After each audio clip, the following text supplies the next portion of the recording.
Coming up, key developments in Manchester United's pursuit of Patrick Dorgu.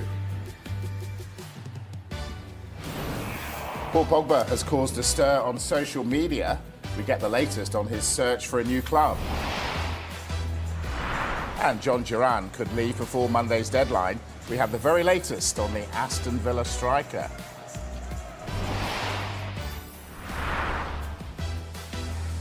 Yep, that is where we are, inside at Battersea. Wonderful space and so much to talk about inside. Right, let's get straight to it. We're going to start with Manchester United. We now got numbers on how much it will cost them to get a left wing back, which means I can say, how much is this Dorgu in this window?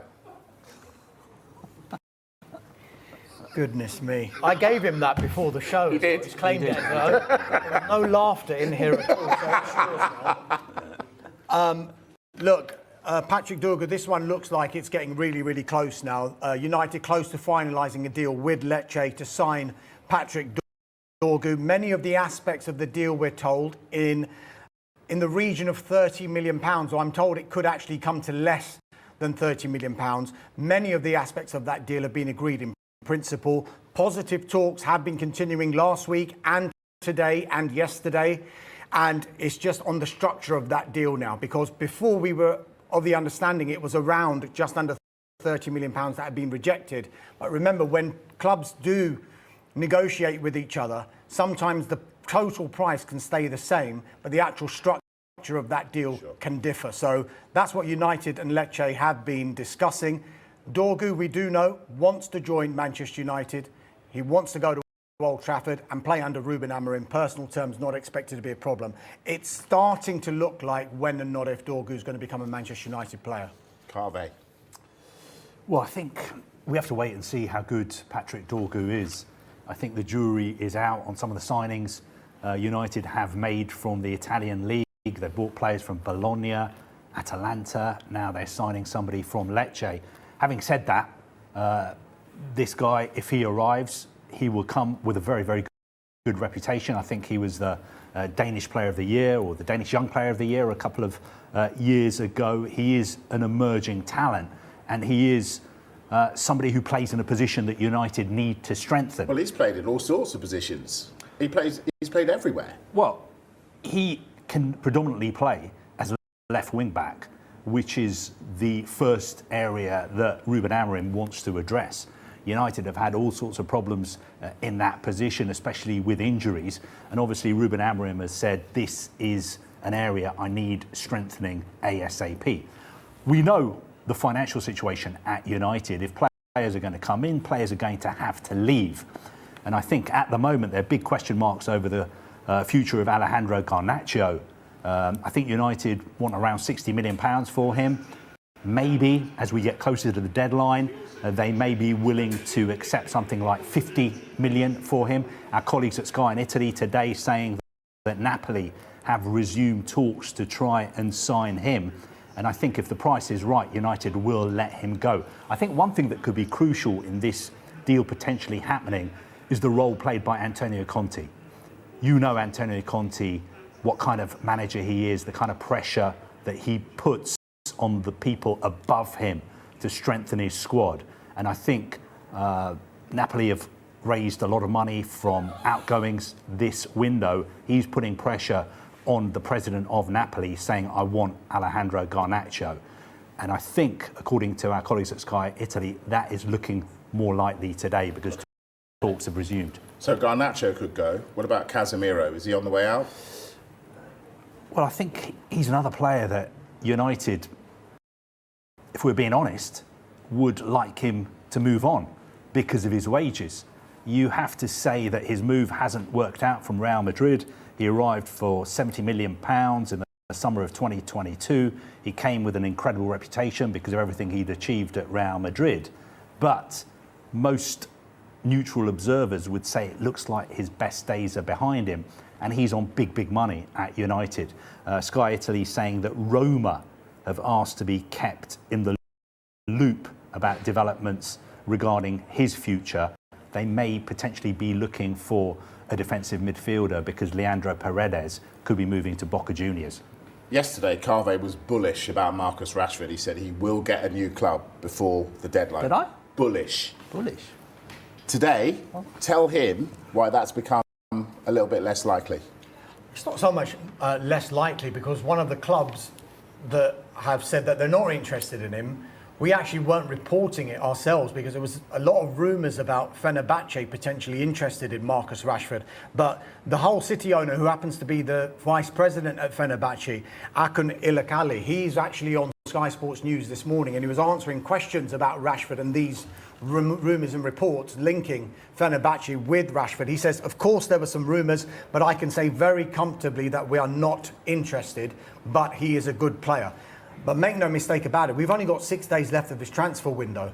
Time is running out for Marcus Rashford to get a move in this transfer window. He continues to train, though, with Manchester United's first team squad.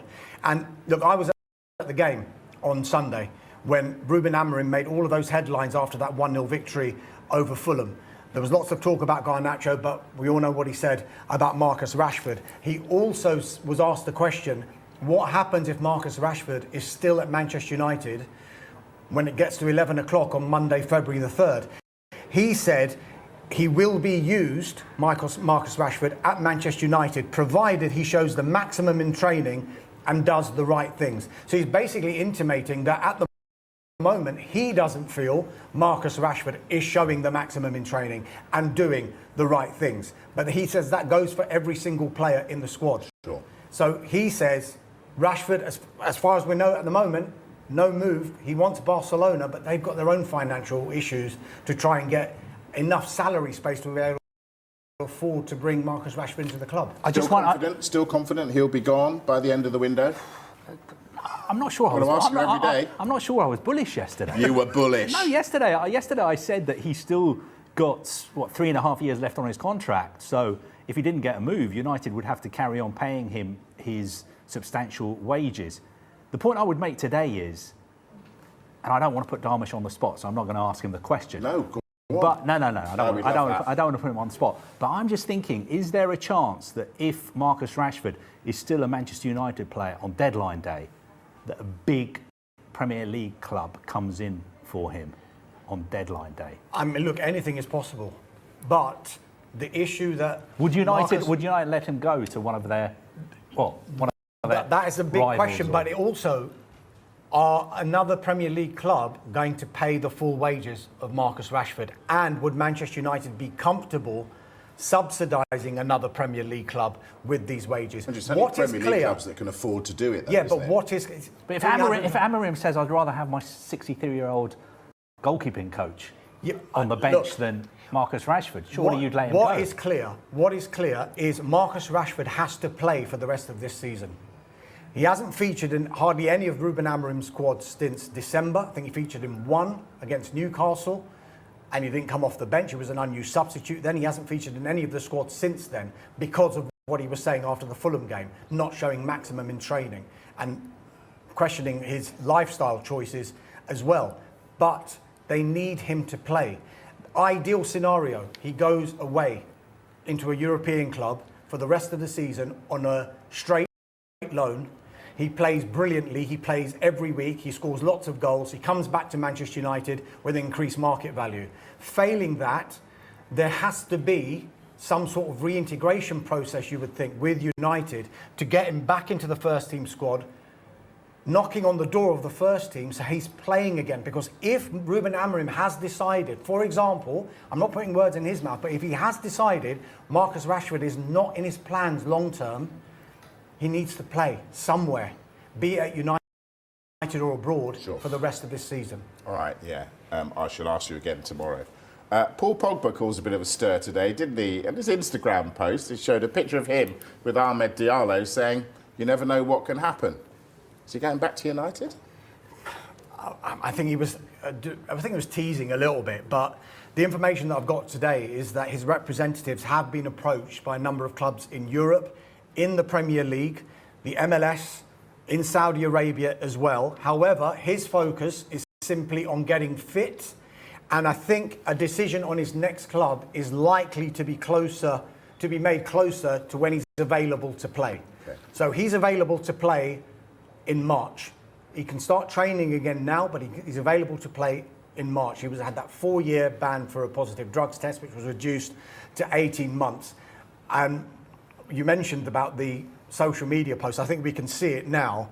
This is how he teased the fans by posting a cartoon picture of him alongside the Manchester United forward Amad Diallo yesterday. So with a bit of a laughing emoji there. He also shared another picture, and this was him looking out in reflective mood by the looks of it.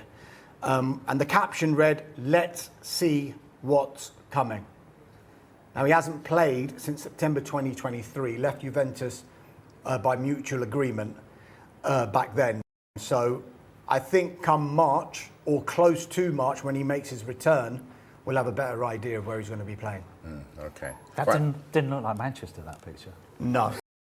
Someone was saying Salford Keys, but I think it was